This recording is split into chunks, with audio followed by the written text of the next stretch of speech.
નમસ્કાર દોસ્તો,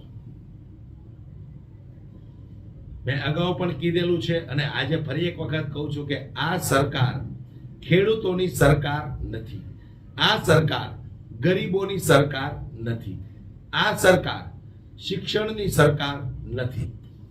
કારણ કે તમે એક માર્ક કરજો, જ્યારે જ્યારે ચૂંટણીઓ આવે ત્યારે ચૂંટણી સમયે હિન્દુ મુસ્લિમની વાતો કરશે, કોંગ્રેસને વખોડવાની વાતો કરશે, પણ ક્યારેય આ સરકાર કે એમનો એક પણ નેતા શિક્ષણ પર વાત નહીં કરે.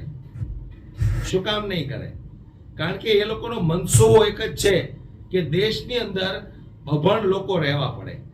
ભણી ગણીને આગળ વધશે તો કાલે અમારી સરકારને સવાલ પૂછશે. એટલા માટે આ સરકાર ક્યારેય શિક્ષણ જગત પર વાત નથી કરતી અને શિક્ષણમાં આ લોકોને 1% પણ રસ નથી. એવી જ રીતે ખેડૂતો જે ખેતી કરી રહ્યા છે અને ત્યાર પછી ખેડૂતોના કેવા હાલ છે એમના ઉપર પણ આ લોકોને 1% રસ નથી. છતાં પણ ખેડૂત આ સરકારના 2000 રૂપિયા લઈ અને સરકારના ગુણ ગાય છે. ઘણા બધા ખેડૂતો એવા છે કે જે આ સરકારના 2000 રૂપિયા લઈને ગુણ ગાય છે. હવે એ 2000 રૂપિયા કયા? તો કે 4 મહિને 2000 રૂપિયા આવે છે, વર્ષે જે 6000 રૂપિયા આવે ને એમાં ઘણા બધા ખેડૂતો ખુશ છે. એટલે જ તો કમળ કમળ કમળ કર્યા કરે છે. એટલે ખેડૂતોને પણ જાગૃત થવું પડશે. આજે ખેડૂતો માટે તમારે કંઈ પણ સહાય જોતી હોય, કંઈ પણ તમારે જોતો હોય તો રસ્તા પર ઉતરવું પડે છે. આ સરકાર સામે વિરોધ પ્રદર્શન કરવા પડે છે. ત્યારે હું તમને એક વિડીયો બતાવું. પહેલા એક વિડીયો પર તમે નજર નાખો. અમે ગાંજો વાવ્યું હોય ને, ગાંજો તો સરકારે આવે, પોલીસે આવે ને મીડિયા પ્રેસ વાળા ગામડામાં આવે. અત્યારે પોઝિશન જોવો ગામડાની પોઝિશન એવી છે, આ સરકાર રહીને વિકાસના બળંગા ઠોકે છે. વિકાસ છે નો ભાઈ, આપણો દેશ શું છે? ખેતી પ્રધાન દેશ છે આપણો.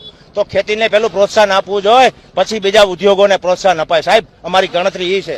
આખા અદાણી અંબાણીના જ આ સરકાર છે. બાકી ખેડૂતને કોઈ પાછું દેવાનું માટે અમારે ભીખ માગવા નીકળવું પડે છે ખેડૂતો માટે.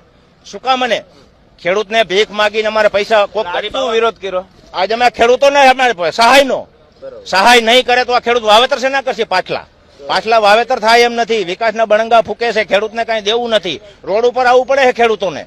ખેડૂતનો સહાય નહીં કાંઈ. 50,000 રૂપિયા એક સામાન્ય ખેડૂત પાસેથી સરકાર ઉઘરાવી લે છે દર વર્ષે. જીએસટી ના ટેક્સ ના દર વર્ષે 50,000 ઉઘરાવી લે તો નાખે છે. ઉપર જીએસટી છે ખેડૂત ઉપર પૂરેપૂરી. હલર લેવા જાઓ, ખેતી ઓજાર લેવા જાઓ, પૂરેપૂરી જીએસટી. હલરની 12% જીએસટી. સાહેબ, હવે અમારે બિલ કઢાવવું હોય ને તો 20,000 રૂપિયા પેલા બિલ ના દેવા પડે. અને અમે અમને એમ કહીએ કે અમે તમને સબસિડી આપી છે. સબસિડી છે નહીં, 18% તો જીએસટી લાગે છે. આમાં સબસિડી એમાં જ વહી ગઈ બધી. ખેડૂતોને નુકસાની મોટી છે. સાહેબ, તમે અત્યારે ગામડામાં જોવો ને પોઝિશન, તમે મીડિયા પ્રેસ લઈને આવો, તમને દેખાડું. તો આવા વિડીયો જોયા પછી પણ જો ખેડૂત જાગૃત ન થતો હોય, સરકાર જાગૃત ન થતી હોય, તો આમાં કંઈક ને કંઈક ખેડૂતોનો પણ વાંક છે. સરકારનો તો વાંક છે જ. સરકારને તો ખેડૂતોની ચિંતા છે જ નહીં. એ તો ખાલી આપણા વડાપ્રધાન ફાકા ફોજદારી કરે કે ખેડૂતોનો પાક લણાઈ ગયો હોય, ટ્રેક્ટરમાં ભરાઈ ગયો હોય, માર્કેટ પહોંચવાની તૈયારીમાં હોય અને છતાં પણ કરા પડે તો મારા ખેડૂતોને એ પાકનું પૂરું વળતર મળશે. આ તો ખાલી બોલવાની વાતો છે. આપવાનું કંઈ નથી. આપવાનું કોઈને કંઈ નથી. ખાલી બોલી અને લોકોને ભ્રમિત કરવાના છે, એની તરફ આકર્ષિત કરવાના છે, જેથી કરીને ચૂંટણી આવે એટલે લોકો વારંવાર કમળનું બટન દબાવે.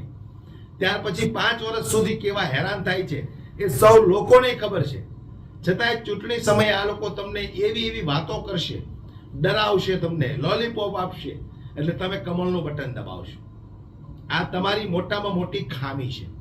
જ્યાં સુધી જનતા જાગૃત નહીં થાય ત્યાં સુધી આ લોકો પોતાની દુકાન ધર્મના નામે ચલાવતા જ રહેવાના છે. કંઈક તમને ધર્મના નામે ડરાવશે, કંઈક તમને એવા લોલીપોપો આપશે, તમે કંઈક એવી સ્કીમો આપશે જેથી કરીને તમે કમળનું બટન દબાવશો. આપણે હમણાં દિલ્હીની જ વાત કરો. દિલ્હીની અંદર ચૂંટણી હતી ત્યારે ભારતીય જનતા પાર્ટીના દરેક નેતાએ અને નરેન્દ્રભાઈ મોદી સુધીના વ્યક્તિઓએ દિલ્હીની અંદર કેવા લોલીપોપ આપ્યા. અમે 300 યુનિટ વીજળી ફ્રી આપીશું, પાણી મફત આપીશું, શિક્ષા મફત આપીશું. આ બધા જ મણગાઓ ફૂક્યા. 27 વર્ષ પછી એમની સરકાર બની ગઈ. આજે તમે દિલ્હીની અંદર ફોન લગાવી તમારા સગા સંબંધી જો કોઈ રહેતા હોય ને તો એમને તમે પૂછો કે આમ આદમી પાર્ટીની સરકારમાં જે કંઈ તમને લાભ સુવિધાઓ મળતી હતી, આજે એ લાભો એ સુવિધાઓની અંદર કેટલો કાપ મૂકવામાં આવ્યો છે. એટલે ચૂંટણી સમયે આ લોકો તમને એવી એવી ડાય વાતો કરે અને તમે એની વાતોમાં આવી જાઓ અને કમળનું બટન દબાવો. ત્યાર પછી તમારા જે કોઈ પ્રશ્નો હોય એ પ્રશ્નોને લઈને તમારે રસ્તા ઉપર ઉતરવું પડે છે. આ વસ્તુ તમે નથી જોતા કે આવનારા 5 વર્ષ આપણે આ સરકાર સામે લડવું પડશે, આપણા હક માટે, આપણા અધિકાર માટે. માટે જાગૃત બનો. સરકાર જે તમને મહિને 6,000 રૂપિયા, વર્ષે 6,000 રૂપિયા આપે છે, એ 6,000 રૂપિયામાં તમે શું કરી લો? શું કરી લો તમે એ 6,000 રૂપિયા? માટે જાગૃત બનવું પડશે.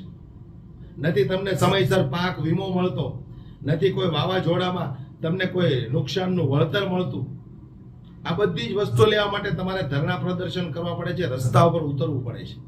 છતાંય તમે લોકો કેમ સમજતા નથી, કેમ જાગૃત નથી બનતા, મને એ જ નવાઈ લાગે છે. એટલે જાગૃત દરેક ખેડૂતે બનવું પડશે. દરેક ખેડૂતે 5-25 લોકો જાગૃત થાય તો એમાં કઈ ફરક પડવાનો નથી.